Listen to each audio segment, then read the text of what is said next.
Welcome back to the Magnolia Shine podcast. We have a big week 9 coming up in high school football around the state of Mississippi. I'm your host, Trellis Williams, alongside the one and only Blake Levine. Blake, we got big news, though. Out of Brandon High School, Coach Lance Pogue resigns as both the head coach and the athletic director there for the Brandon Bulldogs. This was big news. Blake, what did you think about this, and what do you know? Yeah, I mean, when it comes to surprising, it's surprising because anytime a big time school loses a coach midseason, it's really Yeah. surprising, especially one of Brandon's caliber. Because you'll see it from time to time. Something happens at a school and a coach has to leave midseason. I would say it's rare, but it happens. Yeah. When it comes to this, you just do not see this happening. Now, it was a failed marriage from the start. I don't know if Lance Pogue wanted to have the AD stuff. I don't know if he just didn't want to, or didn't know what he was getting himself into. I mean, because it's a lot of work. I mean, that's like a Division II college program over there. And I think for Yeah. Lance, I don't know if his heart was fully in it. And then for Brandon, you talk about championship aspirations. Well, their heart was in it for sure. And starting 4-3 and having some of those losses, it was just not working. And then by the end of it, there was a boiling point, and both teams or both sides said it's a mutual agreement. This is just not tenable, and we're gonna have to move on. And people keep asking me how ugly was it? Well, it was ugly, but it wasn't ugly. Like nobody's under any kind of investigation or anything like that, Okay, right? that's Like good. there's no violations or anything like that. It's just two sides that sadly just couldn't really get along, right? I mean, it was a failed marriage. That's all it was. And I think the players were tired of it. I think Lance might have been tired of it himself, and there was a lot of negativity around it. And boom, it was done. And you know what? Maybe they can save their season, and maybe Lance walks away and he goes, you know what? Maybe I'm done coaching. And maybe it's a relief to him, right? I mean, people always think that like both sides are, in the dark crying over this. Maybe both sides end up really happy. Yeah, who knows? But that was definitely an interesting development, and of course we've talked about Brandon this year. They're 3-4, not where they want to be. However, I mean, Brandon's had a lot of close games, so it hasn't been just a complete disaster. It's just been underwhelming. So that's why I was pretty surprised at that, except for the fact that it was a resignation, different than a firing. Yeah, I think it was a mutual agreement. I think that's Yeah. probably the fair way to put it. I don't know if Brandon came to him first or he came to Brandon. I tend to hear that it was Brandon came to him. So, like I said, it's a mutual agreement. We'll go with that. Okay, yeah, so that's big news. And we're going to talk about Brandon's matchup with Oak Grove, and let's just go ahead and start with that. Brandon taking on Oak Grove. Yeah, but Heading down there. yeah, but Oh, hold on, John. Can I bring up some names they should call? okay, yes. Go ahead and do that. Because I want to do that. I released it on my TikTok too. So if you That's can watch right. the That's right. single version too. Okay. First off, Michael Fair from Grenada would be a great decision. You think about a He's a guy that great won in the coach. private schools, one in the public schools, has won at the last two public schools he's been at, Lafayette and now Grenada. And Grenada is absolutely rolling. And so he's coached at a 4A school, a 5A school, a 6A school. He's coached at Pilla Academy. I mean, just all over the place. Then we talk about Blake Pennell from Gulfport. He had Ocean Springs right there, right in the Final Four, with Bray Hubbard, and then he goes over to Gulfport, and man, he has turned that thing around, and I think he would be a really good pick. He's arguably the best coach on the coast.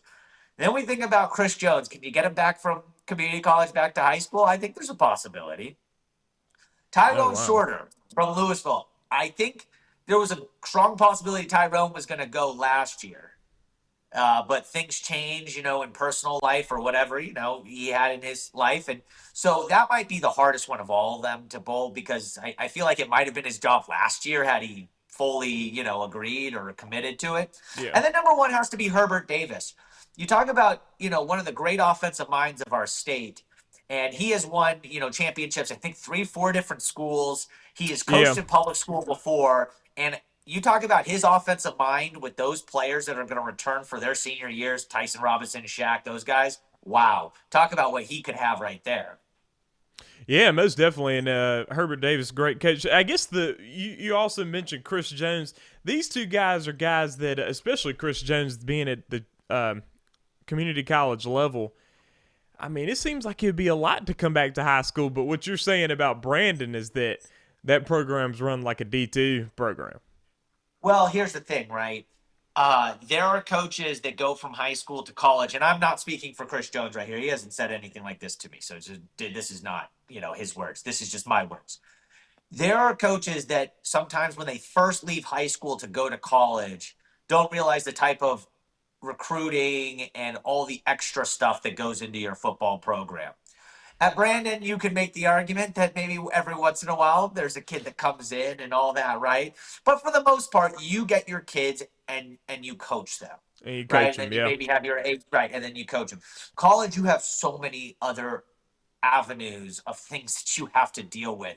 I mean, that's a triple full-time job. Maybe the higher you go up. I mean, I could only imagine what Jeff Levy and Lane Kiffin deal with, or Charles Huck, just TC Taylor. I mean, just the amount of things they have to deal with. Yeah. Boosters, all kinds of stuff, investment into the program, administrations that where sometimes in high school when you're the football coach, you're actually the biggest man on campus. You sometimes are the superintendent in a de facto way where people view as at the same level as the superintendent. Well, in college, that's not always the case. You have bosses, you have presidents of schools, you have it's just that it's a little more shaky with the leeway that you have. So I think it's a possibility. Yeah, wow. That'll be interesting to see where Brandon goes with. But at this moment in time, they got Coach Clinton as their interim head coach. Oh, it's awesome. No, he's been there. He's been there for a while. He's a good guy. Yeah. And so he's going to be leading the way for the rest of the year. So we'll see how Brandon is. We're going to hop into this matchup here, Brandon and Oak Grove. And listen, these are two teams that both have had underwhelming seasons. I mean, listen, Oak Grove hasn't been exactly where they want to be. Of course, they're 5-3, doing a little bit better than Brandon's been doing. But listen, Brandon and Oak Grove had similar scores against Petal, and they both hosted Petal. 28-21 was the Oak Grove score. 27-21 was the Brandon score. You expect this one to be good. But with all the changes and all that, I got to say, I usually pick Brandon, but I'm picking Oak Grove this week. Yeah, now I'm going to go pick Brandon. Oh, wow, all right. I think the vibes is going to be enough. I think the new coach bump, there's a world now, I think, if Brandon wins this game and they look pretty good, they're back in your title pick becomes alive. It's been dead. It's been dead. But it becomes alive if they can show out. Now, if it looks just like it did before, well, then we're just trying to get to the end of the season, right? But, Brandon still, because they lost to Petal, they're still going to have to, if they ever get there, the South is going to probably be on the road. However, they could still get some home games if they beat Oak Grove, right? I mean, they could get 2 rounds, arguably, of home games. Yeah, and listen, hey, if Brandon goes and beats Oak Grove and my title pick comes alive again, I'll be happy with it. You know what I mean? I don't mind missing a pick every now and then. It happens often enough, right? We got Vicksburg and Cleveland Central taking each other on. And Blake, this was something I blanked on last week. We were talking about Lanier and that region. Vicksburg is in this region as well. And so Vicksburg would also be a contender here because they've had a good season. They're going to take on Cleveland Central. Cleveland Central, of course, lost to Florence last week. This game will be hosted by Cleveland Central. I'm so torn on this because I think Cleveland Central is going to play better bouncing back from the loss to Florence. And this time they're hosting. But I think I'm going with the Gators. And I got Vicksburg winning this game. While I go with Cleveland Central. I love it. I love a back-to-back, 2 picks against each other. I think it's completely fair to go with Vicksburg. At some point, I'm going to keep getting burned by Cleveland Central. They can show out one week and beat a Holmes and then come back and lose to Florence the next week. And you're like, what is going on? However, I just think Cleveland Central has a little more talent, so I'm going to go with them. However, Christopher Lacey really helping Vicksburg turn it around a little bit. Shout out to Coach Lacey. He's a really inspired coach, great leader of young kids. Most definitely. I've talked to him before. He's definitely a good guy. You got Grenada and South Panola. And, South Panola had a little bit of a struggling start to the season. But they're playing well. Yeah. They're playing well. And man, they're hosting Grenada in this game, and so you have to go up there to South Panola. That's always a tough trip, but I think Grenada's going to come out unscathed. I think they're going to get the win. Yeah, well, now that I'm here speaking out and all that, I'm putting coaches in coaching rumors. Sorry, Coach Ferris. I feel bad, but that's what people want to talk about. I think Grenada's going to win this game. I just think they're a better football team at this point. However, I do think South Panola has been playing a lot better, and if they continue to get better, maybe the second time around they play Grenada, maybe it's a little bit different. But for right now, I'm taking Grenada even on the road. Then we got Madison Central and Germantown, and this one has been becoming a rivalry there. Madison Central, Germantown, both 4-3 teams. I got Germantown. I think they're the better team. Listen, they almost beat Oxford last week, and then the week before they smoked Starkville, and now Germantown's hosting this game, and we know how well Germantown plays at home. I got the Mavericks. If I would have told you preseason that Germantown beat Madison, Starkville, and Oak Grove, before you even knew how these teams were going to play, what would you say to yourself? Hey, I would just think that they were definitely going to win, right? Because then you talk about. I mean, those are traditional powerhouses. I would think they were probably top 2 in 7A North. Right, but now we know that Starkville's really good. But at the same time, Oak Grove, Madison kind of like up and down a little bit. Okay, it's different now what we know. But if I had told you prior to the season who they had beat, I think Germantown's going to win this game. The problem for Madison is if Germantown's offense is clicking, I just don't know if Madison can score enough points and go point for point with them and get into the 30s and the 40s with them. Like right. Oxford was able to go play in the 40s with them, right? Yeah. But we've seen teams like Oak Grove or Starkville, their offense fumbles a little bit early, and Germantown's just going to take it and run with it at that point. You're not stopping them. I just don't know if Madison has enough offense to win that game. No, I totally agree with you there. Because that's been the problem with Madison Central over the course of this season. We got Oxford and Clinton, okay? So the Arrows will host this one against Oxford. Oxford is a team that I've been very high on. They only had one loss by a touchdown to Tupelo.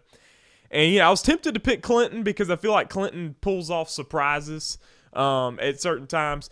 But I just don't see it. I don't see it this week. I got Oxford. Clinton's way better than we all thought, but right now Oxford is the best team in that region, at least resume-wise. Defensive line, they're very good, except I guess when they play Germantown, and Germantown just puts points on whoever they play. That's the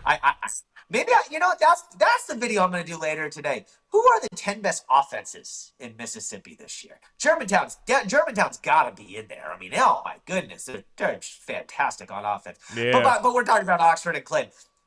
Oxford, someone drop me in the comments. Who's starting at quarterback? Is it Drew or Knox? Like, who is it now? Drew's their starting quarterback, I think, healthy, but is it Knox? I mean, is Clinton preparing for Knox Kiffin, the quarterback, or Drew Dean, the quarterback? I guess that would make, a little bit different, but no, I'm still rolling with Oxford. I think defensively they're going to control this game a little bit. Yeah, so we both have Oxford for that one. We got Lanier taking on Florence. Both of them had big wins last week. We're staying in that region. That's an interesting region. You got a lot of good teams in that region there for 5A. Lanier 8-0, Florence 3-4. Florence hosting again after they beat Cleveland Central last week. I'm going with the Bulldogs, man. I've learned my lesson from last week, and I'm going with the Bulldogs. I got Lanier. Yeah, at the moment, I think Lanier's probably going to go 10-0 in the regular season. Now, Florence upsets Cleveland Central, upsets Lanier. All of a sudden, you know what we say to ourselves? Nah, Florence. No. What you say to yourself is, maybe they weren't upsets. Yeah. Right? Like, if you beat Cleveland Central, you beat Lanier, is it really an upset? No, it's not. That means you're just winning football games. You're just the team. You're the good team, right? Yeah. So if Florence wins this game, no longer is that Cleveland Central game an upset, and the Lanier game's not an upset. However, I am taking Lanier. Yeah. So we both got Lanier for that one, and then we got Horn Lake taking on Tupelo. Now, I'm not as familiar with Horn Lake as much, but in that same region there with Tupelo. The Golden Wave going to be hosting this ball game. I got Tupelo winning this game over Horn Lake. Oh, what do you want me to say, Trellis? You know the answer. If Horn Lake wins, no, I'm just kidding. I'm not betting nothing anymore. No, but this would be a mustache bet if I had enough of my mustache back. This would be a mustache bet. Yeah, no, I got you on that. I think this one might be a better one than the West Point one. I gotta say, better for your mustache at least. I was impressed with Hernando. I went and saw Hernando Tupelo, and I was kind of impressed with Hernando. I was actually kind of like, this team's not bad. This team's pretty good. Yeah, for sure. But Tupelo they still handled that game, even while being impressed with Hernando. But you got South Jones taking on Brookhaven, and man, I feel like I would need to go talk to some people. I feel like I need to go talk to some people at South Jones before this one to know what to pick here. Yeah, what happened? yeah, because the thing is, they're out here beating, and I saw West Jones play last week. They beat West Jones in that game. Of course, West Jones had a major player get hurt in the middle of the game, which can change the vibes of the game totally. But still, yeah. Yeah, but still, and then you go from that undefeated to getting hammered by a winless team. I don't know how that happened, and I want to see. I would want to know, do you have some guys coming back this week or what? But for the time being, I'm going to go with Brookhaven because Brookhaven's a great team. They're hosting this ball game. They took 2 losses. They lost to Northwest Rankin and Macomb. Northwest Rankin's a 7A squad, and then Macomb's really good. Later to learn that Macomb was a serious contender in 4A, right? That's right. We found out the next week they went on and beat Poplarville, and then so. Anyway, I got Brookhaven winning this game. I got the Panthers. Yeah, I have Brookhaven as well. I'm still trying to learn what happened in that South Jones game against North Pike. But I think either way, let's say South Jones is fully healthy, ready to rock. Brookhaven's fully healthy, ready to rock. I'm going to take Brookhaven in this one. I think Brookhaven has righted the ship after those back-to-back losses, and now they're back to being arguably the best team in 5A in the South. We got Pearl River Central and Pascagoula. So that's Pearl River Central 5-2, Pascagoula 2-5. But records can be deceiving here, especially for Pascagoula, because this Pascagoula team's still a solid team. They're still a team that's going to try to make a run in their region. They're hosting this ball game, and despite the records, I've got Pascagoula winning this game. That's funny. I think you said it perfectly. I also have Pascagoula in this game. Records can be a little deceiving because of Pascagoula and who they've played, and they have played some of these games close. So it's not like they barely lost to Picayune. Right. I think Pascagoula is going to win this game. Being at home, I think that really helps. Pearl River better this year, but just I think Pas gets this one. Yeah, and then our final game for the week that we're picking is Ocean Springs and West Harrison. Okay, so West Harrison hosting the game, taking on Ocean Springs. So my prediction is a 2-part prediction. Okay, so I got Ocean Springs winning the game. All right, so just get that out of the way. I think West Harrison's going to actually give a little bit more resistance than they have in these past weeks. They took on Gulfport. They got smoked last week by Gulfport. But they're hosting this game against Ocean Springs. I think they're going to show some resistance to Ocean Springs, but in the end, I think the Greyhounds handle the game, though. Yeah, I think Ocean Springs by 2 touchdowns is probably a fair thing to say. I think, West Harrison, the running back's back and, playing well. I know he was hurt for a second. So I think, like you say, that they'll be competitive at times. I just think Ocean Springs as a whole, offense, defense, special teams, is just, as a whole, as a unit, is just a better football team. They'll win by 2 touchdowns. Yeah, so Blake, looking at these top 10 matchups, we disagreed on the first 2, then we just agreed on the rest of them. But it's just how it is sometimes. Yeah, but you know what? Hey, maybe it's you and I versus the field, right? It's you and I versus any given high school, and we're betting against them. That's right. So we got some good matchups here for Week 9 action. That is high school football, and we'll see. Very interested to see what Brandon's looking like with the change. Having Coach Clinton there as the interim head coach. See if Brandon can make themselves have a new season here. And they get a good opportunity this week taking on Oak Grove on the road. But we're going to head into talking about a little college football.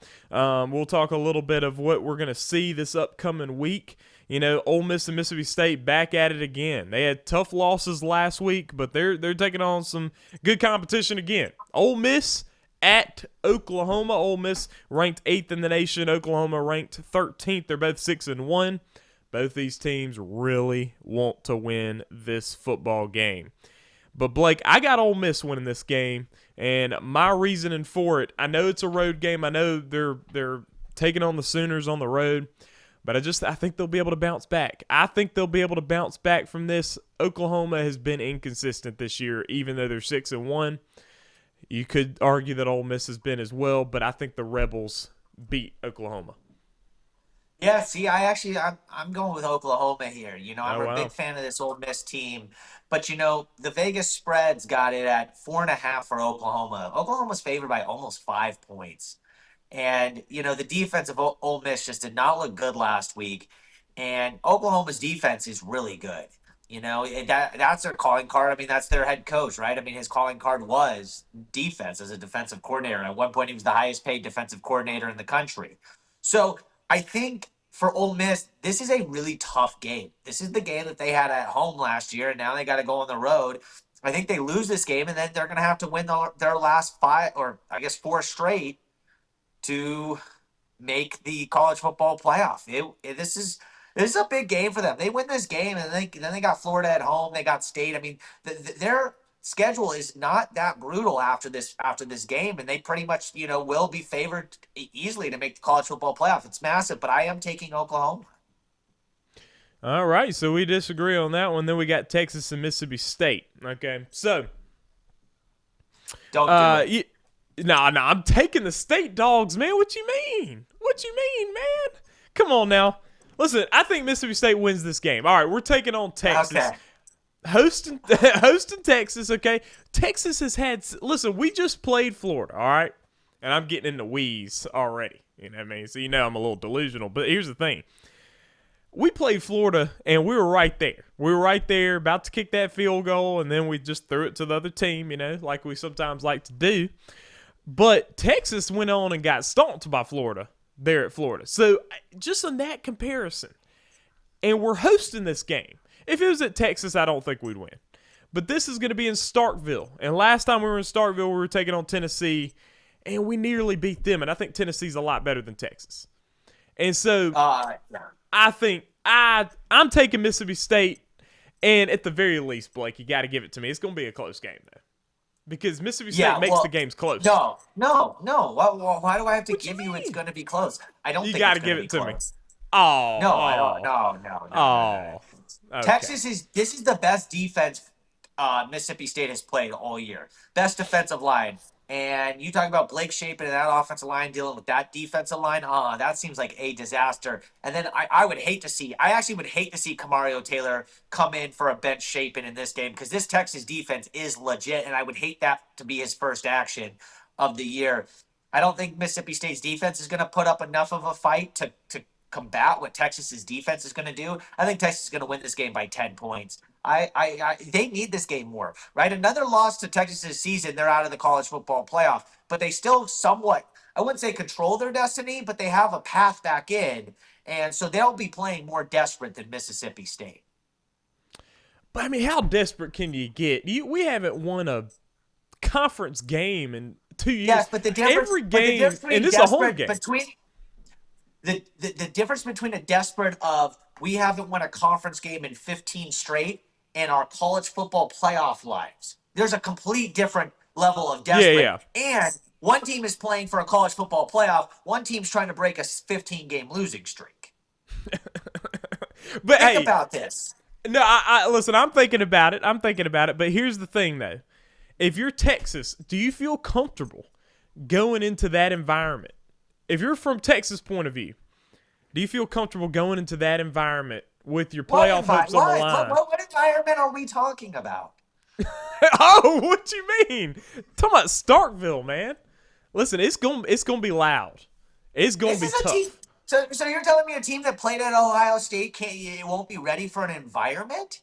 They weren't ready for Ohio State. They couldn't do anything against Ohio State. Anyway, all right, but they did play defense. They defended them well. All right, we're gonna move on. I'm going with the State Dogs. Of course, I think I've picked them every single time. If we're being honest. Well, I guess you're 4-3. I'm 4-3. Exactly. I'm 4-3. All right. So USM taking on Louisiana Monroe. Southern Miss been doing well, and they're undefeated in conference. They'll have another conference game here against Louisiana Monroe. The Warhawks, who are 3-4, they're back at Hattiesburg again.